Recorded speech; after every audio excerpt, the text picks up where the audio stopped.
இப்ப பாத்தீங்கன்னா இப்ப கண்ணு முன்னாடியே இருக்க ராஜலட்சுமி காலேஜ் பக்கத்துல சென்னையின் குடிநீர் ஆணையம் அந்த கூவம் வந்து சேரும் பகுதி. நம்ம வந்து இந்த கூவம் நதிநீரை காத்து திருவள்ளூரில் இருக்கும் கழிவுநீரை நிறுத்தினால்தான், கேசவரம் தாண்டி கிடக்கும் கழிவுநீரை அத்தனையை நிறுத்தினால்தான் இது வழியா வந்து சேரும் செம்பரம்பாக்கத்திற்கு நல்ல குடிநீர் அமையும், சென்னை மக்களுக்கு நல்ல குடிநீர் கிடைக்கும். நாம இப்ப பாக்குறது செம்பரம்பாக்கம் ஏரி. கடைசியில கூவம் வந்து பங்காரு கால்வாய் மூலமா ஜமீன் கொரட்டூர் பகுதியிலேருந்து பிரிஞ்சு வந்து இந்த செம்பரம்பாக்கத்தை நிரப்பும் பகுதிக்கு இப்ப வந்திருக்கோம். இது பாத்தீங்கன்னா இதுதான் சென்னை மக்களின் நீராதாரம் செம்பரம்பாக்கம் ஏரி. சரி, இதுல இப்ப இந்த பகுதியிலேருந்து தான் வந்து கூவம் கலக்குது. கூவத்திலேருந்து வர நீர் இப்ப ஏரியில தண்ணி ஃபுல்லும் இருக்கிறதுனால நம்மளால அதை தெளிவா பார்க்க முடியல. அது இன்னொரு இடத்துல இருந்து போய் பக்கத்துல இருக்கிற ஒரு பிரிட்ஜ்ல இருந்து எடுத்து காமிக்கிறோம். இப்ப விஷயம் என்னன்னா, நம்ம இந்த என்ன சொல்றோம், ஆகாயத்தாமரை அப்படிங்கிறது நீங்க இப்ப நிறைய பார்த்திருக்கீங்க. இது வளர்ந்துருக்கு. இது வந்து செம்பரம்பாக்கம் ஏரியில நிறைய ஆகாயத்தாமரை எங்க பார்த்தாலும் இப்போ இந்த பகுதியில வளர்ந்துருக்கு. இந்த பகுதியில ஏன் இது இருக்கு அப்படின்னு பாத்தீங்கன்னா, ஆகாயத்தாமரை எப்ப வரும்னா நீர்ல அசுத்தம் ஜாஸ்தியான வரும். அது ஒரு இயற்கையோட நல்ல விஷயம்தான். அது வந்து என்ன பண்ணும், இதுல இருக்கிற கழிவுகள் எல்லாம் அது வந்து பிரேக் பண்ணி விடும். அதாவது கடினமான தாதுக்கள் இருந்தா ஹார்ட் எலிமெண்ட்ஸை பிரேக் பண்ணும் அப்படின்வாங்க. இப்ப இது இருக்கிறது எதை குறிக்குதுன்னா, இந்த செம்பரம்பாக்கம் ஏரியிலேருந்து வர்ற அந்த செம்பரம்பாக்கத்துக்கு வந்து சேர்ற நீர்ல இருக்கிற கழிவுனால, அந்த கழிவுனால இப்ப இதெல்லாம் வளர்ந்துட்டு இருக்கு. இதை எப்படி போக்கணும்னா, இதை வந்து நம்ம வந்து உடனே சொல்லுவாங்க, இதை வந்து நம்ம ஜேசிபி வச்சு எடுத்துடலான்னு. ஜேசிபி வச்சு எடுத்தா அது கிளீன் பண்ற அந்த தன்மையோட நம்ம போக்கிடுவோம். நம்ம ஆகாயத்தாமரை வராம இருக்கிறதுக்கு ஒரே வழி என்னன்னா, இந்த செம்பரம்பாக்கத்தில் வந்து சேரும் அந்த நீர் தூய்மையா இருந்து, இந்த ஏரி தண்ணி தூய்மையா இருந்தா எந்த ஆகாய தாமரையும் வராது, எந்த பிரச்சனையும் இருக்காது. இங்க பாருங்க, எல்லா இடத்துலயும் இருக்கு.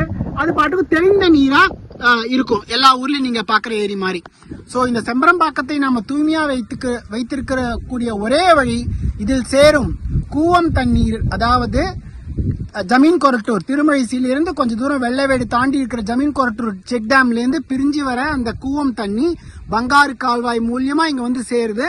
அதை நம்ம தூய்மையா வச்சிருந்தாதான் முடியும். அதை தூய்மையா வைக்கணும்னா அதுக்கு பின்னாடி இருக்கிற திருவள்ளூர், கேசவரம், பேரம்பாக்கம் எல்லா இடத்துலயும், இப்ப திருவள்ளூர்ல பாத்தீங்கன்னா கழிவு நீரா வந்து கலக்குது கூவம் தண்ணியில. அதெல்லாம் தடுத்தாதான் இங்க வந்து சேர்ற தண்ணி தூய்மையா இருக்கும். சென்னை மக்களுக்கும் தூய்மையான தண்ணி கிடைக்கும், திருவள்ளூர் மக்களுக்கும் தண்ணி தூய்மையா கிடைக்கும். நம்ம கூவம் கடைசியா ஜமீன் கொரட்டூர் வழியா வந்து பிரிஞ்சு அந்த பங்காரு கால்வாய் மூலியமா 1879 வெட்டப்பட்ட கால்வாய் சென்னையின் குடிநீராகும் கதையை காணிக்கிறதுக்காக இப்போ வந்திருக்கோம். இப்ப இதுதான் கூவம் நதியிலிருந்து வந்த பங்காரு கால்வாய் சென்னையின் குடிநீராகும் கடைசி பகுதி. இப்போ இதை பாத்தீங்கன்னா இதுதான் இந்த கூவம் நீர் வந்து, ஏன்னா நிறைய சேர்ற இடத்துல எப்பயுமே தண்ணி தேங்கி நின்று அப்படிதான் வந்து சேரும். அப்படி நம்ம ஆப்போசிட்லயும் கொஞ்ச நேரத்துல காமிப்போம். இப்ப இங்க பாத்தீங்கன்னா முழுசுமே இந்த படர் தாமரையில ஆகாய தாமரையில வளர்ந்துருக்கு. இதுக்கு என்ன முக்கிய காரணம்னு பாத்தீங்கன்னா, அந்த தண்ணியில வர கழிவு நீர் தான். அந்த கழிவு நீர்ல நிறைய அது என்ன ஆகும், உரம் போடுற மாதிரி தான். இந்த கழிவுல தான் இந்த செடியெல்லாம் வரும்.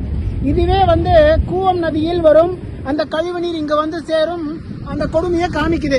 இது வந்து ரொம்ப முக்கியமான இடம். சென்னை மக்கள்லாம் வந்து இது எங்கடா இருக்குலாம் தேட வேண்டாம். இங்க இந்த பக்கம் பாத்தீங்கன்னா இதான் ராஜலட்சுமி காலேஜ். அப்படியே அந்த பக்கம் சுத்தி பாத்தீங்கன்னா அதுதான் வேவிஸ் தியேட்டர். அதாவது இந்த பூந்தமல்லி தாண்டி வந்தீங்கன்னா இருக்கிற அந்த என்ன சொல்லுவாங்க, ஸ்டுடியோன்னு சொல்லுவாங்க, இந்த பிலிம் சிட்டின்னு. அப்படியே கொஞ்சம் நேரம் பாத்தீங்கன்னா செம்பரம்பாக்கம் போகும் அந்த பகுதி. நீங்க பாத்தீங்கன்னா இந்த கூவம் நதி வந்து இந்த பிரிட்ஜை தாண்டி நேரா அந்த செம்பரம்பாக்கம் நோக்கி அங்க தண்ணி சென்று கொண்டிருப்பதை நீங்க அங்க பாக்கலாம். இப்ப அதுதான் செம்பரம்பாக்கத்தோட பகுதி. இப்ப கடைசியா இப்ப என்ன சொல்ல வரும், இந்த முடிவுல இருந்து நம்ம என்ன தெரிஞ்சுக்கிறோம், இப்ப நம்ம இது சென்னைக்கே வந்தாச்சு. கூவம் நதியை தொடர்ந்து நம்ம என்ன பார்த்தோம், திருப்பி ஒரு ஷார்ட் சம்மரி சொல்றதா நம்மளுக்கு நல்ல விஷயம். காவாத்தி தண்ணி ராணிப்பேட்டை பக்கத்துல காவேரி பாக்கம்னு தமிழகத்தின் 2வது பெரிய ஏரியை ரொப்பிச்சு. அங்கேருந்து கிளம்பி வந்தது கேசவரம் அணைக்கட்டுன்னு. கேசவரம் அணைக்கட்டுல 2ஆ பிரிஞ்சது கூவம் நதி. அந்த பக்கம் கொசஸ்தலை நதின்னு. கொசஸ்தலை நதியும் பூண்டி வழியா சென்னைக்கு தண்ணி குடிக்குது. அந்த கூவம் நதியும் அப்படியே இங்க வருது, வந்து இங்க தண்ணியை கொடுக்குது. எப்படி வருது, கேசவரம்ல இருந்து என்ன ஆகுது, திருவள்ளூருக்கு வருது. முதல்ல என்ன பண்றாங்க, கேசவரம் பக்கத்துல பேரம்பாக்கத்துல எல்லாம் குப்பையை கொட்டுறாங்க, அதை எடுத்துக்குது. அங்க இருந்து நேரா திருவள்ளூர் வருது. நாங்க திருவள்ளூர்காரங்க சும்மாவா எங்க கெட்ட காமிக்கணும்னு அதுல நகராட்சி கழிவுநீர், மணால் நகர கழிவுநீர் எல்லாத்தையும் விட்டாச்சு. அங்கேருந்து நாங்க தொடங்கி வச்சது, அங்கேருந்து வந்து நகரம் ஆரம்பிச்சதுனால எல்லா ஊர் சாக்கடையும் போய் அது கூவத்துல கலக்குது. அது ஓடி வந்து ஜமீன் கொரட்டூர், அதாவது கொரட்டூர் தடுப்பணை 1879 கட்டப்பட்ட தடுப்பணையை அடையுது. அது சென்னை குடிநீருக்காகவே கட்டப்பட்ட கூவம் நதியில் கட்டப்பட்ட தடுப்பணை. அங்க எல்லாம் கழிவு நீரோட தண்ணி வந்து நிற்குது. அங்கேருந்து ஒரு பிரிவு வெட்டப்பட்ட கால்வாய் 1879 வெட்டப்பட்ட இந்த பங்காரு கால்வாய் மூலம் நம்ம கழிவுநீர் கலந்த தண்ணி சென்னையின் குடிநீராக செம்பரம்பாக்கம் வந்து அடைகிறது. நீங்க பாத்தீங்கன்னா இது மெயினான ஏரியா. இப்ப சென்னையில முன்னெல்லாம் சென்னையின் வெளிப்புறம் அங்க எங்கேயோ இருக்கு, நாங்க காட்டு பகுதின்னு. இப்ப பாத்தீங்கன்னா நம்ம கண்ணு முன்னாடியே இருக்கு ராஜலட்சுமி காலேஜ் பக்கத்துல சென்னையின் குடிநீராக அமையும் அந்த கூவம் வந்து சேரும் பகுதி. நம்ம வந்து இந்த கூவம் நதி நீரை காத்து திருவள்ளூரில் இருக்கும் கழிவு நீரை நிறுத்தினால்தான், கேசவரம் தாண்டி கலக்கும் கழிவு நீரை அத்தனையை நிறுத்தினால்தான் இது வழியா வந்து சேரும் செம்பரம்பாக்கத்திற்கு நல்ல குடிநீர் அமையும், சென்னை மக்களுக்கு நல்ல குடிநீர் கிடைக்கும். அது தவிர திருவள்ளூர் தடுப்பணையும் சுத்தமாகும். அந்த லட்சம் மக்கள் வந்து அந்த குடிநீரை நிலத்தடி நீரை பயன்படுத்துகிறார்கள். அதெல்லாம் நிறுத்தினாதான் மக்களின் ஆரோக்கியம் இருக்கும். இல்லைன்னா என்னங்க பிரச்சனை? எல்லாம் நம்ம வந்து உழைக்கிற சம்பளத்தை எல்லாம் காசு கொடுத்து டாக்டருக்கு மருந்தா செலவு பண்றோம். ஏன்? இந்த குடிநீர் எல்லாம் மாசுபடுறதுனால நம்ம உள்ள போனா 70% மனித உடல் நீரா இருக்கும் போது இதுல ஒன்றும் பெரிய வியப்பில்லை. இந்த தண்ணி எல்லாம் திருவள்ளூர் மருத்துவ கழிவுகள் எல்லா கழிவும் கலக்குது. அதெல்லாம் கலந்த தண்ணியை குடிக்கணும்னு என்ன அவஸ்தை சொல்லு பாருங்க. அதெல்லாம் நம்ம நிறுத்துவோம், காப்போம்.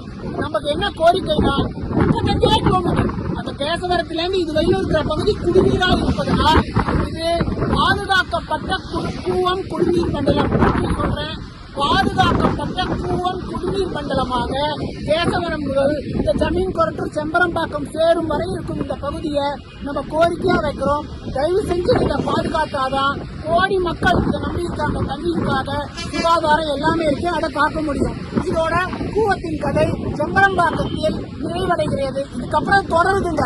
எப்படி மனுஷன் வயிற்றுக்குள்ள போது தண்ணியாகவே அது எல்லா விஷயமும் இருக்கு. அது வந்து மனுஷனுக்குள்ள நடக்குது. ஆறா வந்த கதை இந்த செம்பரம்பாக்கத்தோட இதோட முடிவடைகிறது.